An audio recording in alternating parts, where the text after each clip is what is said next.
लोकांना सूचना आहे की आपण आपल्याकडे मोबाईल पाठवतो त्याबरोबर महिलांना तो बाजूने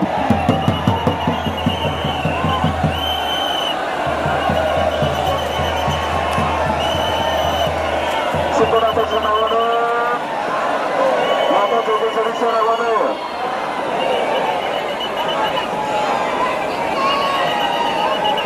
रथाजवळ गर्दी झालेली आहे. सर्वांनी आपल्या वस्तू सांभाळा. सेल्फी घेणारे मोबाईल आले, मोबाईल सांभाळा आपले. रथाच्या जवळपास भरपूर हातामधून जर पडला तर तो बाद होणार आहे, लक्षात ठेवा. त्यामुळे मोबाईल आले. महिला मंडळी जर गर्दीमध्ये असतील तर आपल्या जवळच्या बाजूने सांभाळा. लहान मुलांना गर्दीतून सांभाळा. रथ हरताना बरोबरची भाविकांची देवस्थानच्या वतीनं सर्वांच्या या ठिकाणी याचबरोबर आपण सर्वांनी दक्षता घ्या. आपण रथापर्यंत जाईपर्यंत आपल्या जवळच्या वस्तू आपल्या सुरक्षित असल्या पाहिजेत.